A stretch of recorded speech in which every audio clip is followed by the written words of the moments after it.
Bonjour à tous, j'espère que vous allez bien. Aujourd'hui on se retrouve pour la deuxième partie de la review du comics Return to Skull Island, la suite de la série Netflix du Monsterverse Skull Island. Et donc commençons. Annie frappe un camarade de classe de l'Académie Cooper parce qu'il a touché les souvenirs de l'île qu'elle conserve dans son casier. Après son expulsion, sa mère Irène la ramène chez elle et tente de lui expliquer qu'elle ne veut pas continuer à vivre constamment sur le qui-vive.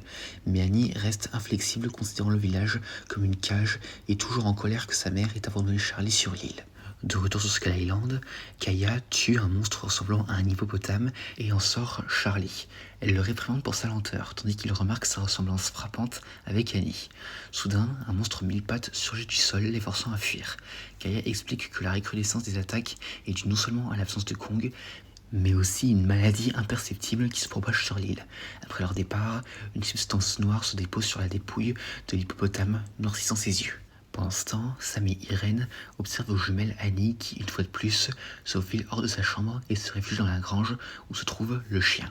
Sam exhorte Irène à être patiente avec Annie compte tenu de ce qu'elle a dû apprendre pour survivre depuis sa plus tendre enfance, tandis qu'Irène craint qu'Annie ait raison et ne parvienne pas à se réadapter à la vie civilisée.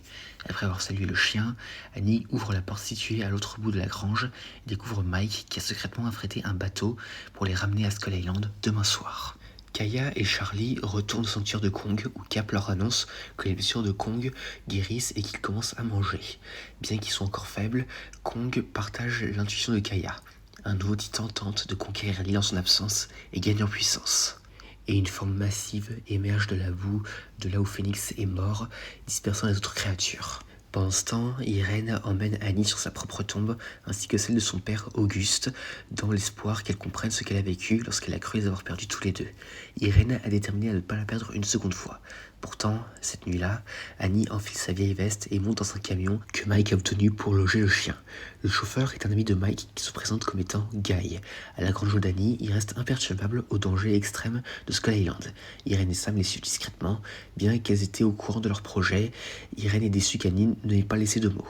Et pendant ce temps, une armée de monstres aux yeux noirs envahit le village de Kaya, semant la panique parmi les habitants. Etana annonce la nouvelle à Kaya, tandis que Kong, d'un rugissement menaçant, défie le titan usurpateur, Titanus Yugot. Dans le même temps, Annie, Mike et Guy atteignent l'un des quais et rencontrent Druid, le capitaine louche engagé par Mike. Son navire ne l'impressionne guère et il est consterné à la vue du chien trop lourd pour embarquer.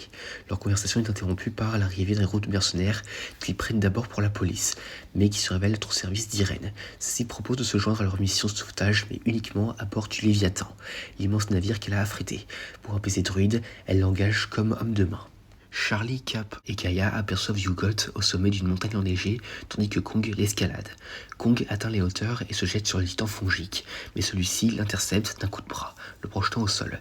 Kaya semble partager sa douleur, déplorant qu'il ne soit pas encore prêt au combat. Yugot se dirige lourdement vers Kong et lui serre la gorge, ses branches frôlant ses yeux. Kong finit par trouver la force de lui arracher une patte, le faisant dévaler la montagne. Charlie exclame de joie, mais Cap s'interroge sur le prix de cet effort, alors que Kong s'effondre. Et c'est la fin de cette deuxième partie. Alors là, comme on a pu le voir, on est introduit ici à l'antagoniste principal de cette série de comics, qui, comme je l'avais dit dans une vidéo consacrée à lui, est vraiment le pire titan de la franchise.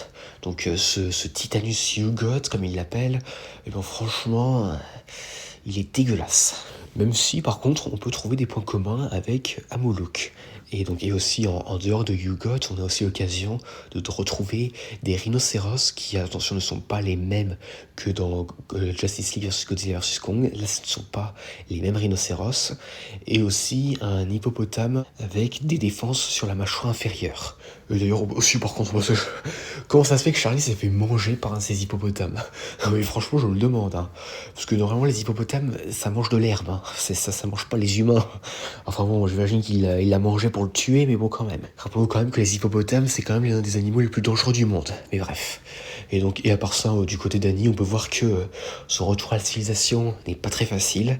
Et ça se comprend, étant donné qu'elle est restée pendant plus d'une décennie isolée sur une île. Et par contre, Comment ça se fait que personne se pose de questions sur le fait que le chien il soit là? Franchement, simple curiosité.